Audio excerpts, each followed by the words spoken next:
Hello everyone, law mentor में आप सभी लोगों का स्वागत है।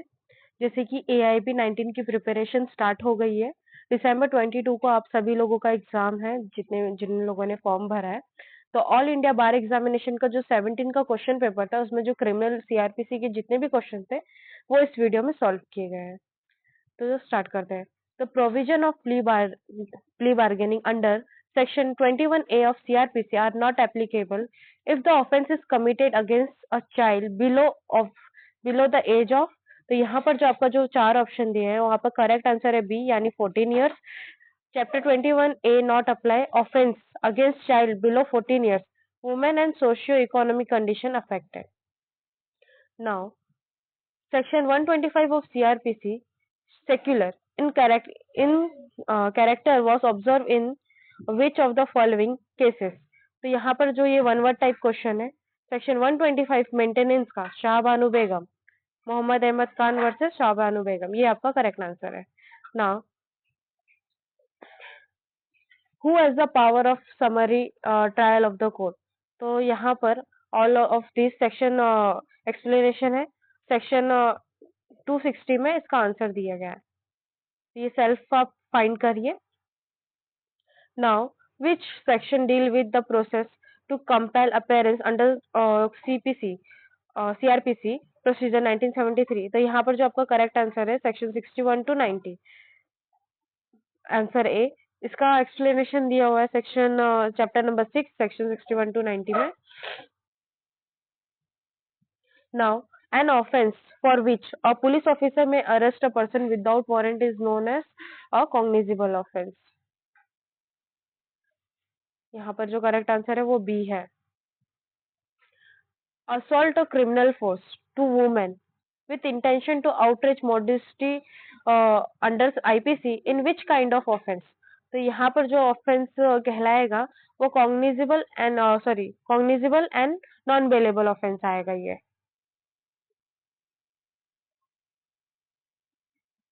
Now, A placed men with firearms at the outrage of building and tells Z that they will fire at Z if Z attempt to leave the building.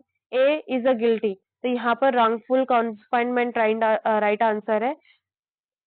इसका explanation दिया section 340 and 342 of IPC में। Now, any police officer make an investigation under section 160 of CRPC cannot require the attendance of male at the place other than place of his residency। यहाँ पर directly मैं answer बताती हूँ, under the age of 15 years and above the age of 65, ये आपका correct answer है। और ये इसका एक्सप्लेनेशन दिया है सेक्शन 160 ऑफ सीआरपीसी में दिया गया है। तो आप ये इजिली बैरेक्ट से फाइंड आउट कर सकते हो। Now, proclamation for person absconding shall publish as follow। तो यहाँ पर जो आपका करेक्ट आंसर है वो डी है। डी क्या बोलता है कि डी में क्या है, ऑल, फर्स्ट, सेकंड, थर्ड और फोर्थ। मतलब ये चारों जो ऑप्शन है वो करेक्ट है। If the shall be public read in some conspicuous place of town or village in which such person ordinarily reside, it shall be affixed to some conspicuous part of the house of homestead in which such person ordinarily reside, or to some conspicuous place to such town or village। A copy therefore shall be fixed to some conspicuous part of the courthouse। The court may also, if think fit, direct a copy of the proclamation to publish in daily newspaper circulate in the place in such person ordinarily reside। तो यहाँ पर जो correct answer है 1 2 3 4 चारों correct है। इसका explanation दिया section 82 CrPC में। Now, in summary trial case, institute or complaint wherein the summon has been issued to the accused, the non-appearance or death of the complainant shall entitle। तो यहाँ पर जो आपका राइट आंसर है acquittal of the accused, यानी जो इसका explanation दिया है, एक्सप्लेनेशन 256 सीआरपीसी में दिया है।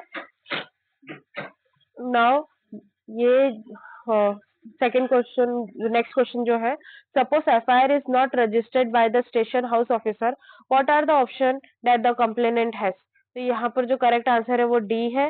बोथ सुप्रीडेंट को भी वो अप्रोच कर सकता है और magistrate bye filing private complaint के लिए भी अप्रोच कर सकता है। जब डायरेक्ट अगर एफआईआर ना लिया जाए तो प्राइवेट कंप्लेंट कर सकते हैं। और इसका एक्सप्लेनेशन दिया सेक्शन 142 का 3, 145 156 का 3 क्लॉज और 190 का। तो अगर आपको मेरा ये वीडियो अच्छा लगता है तो प्लीज लाइक, शेयर और सब्सक्राइब जरूर करिए। Thank you for watching my videos. जितना हो सके लास्ट 5 ईयर के पेपर जरूर सॉल्व करें। Thank you.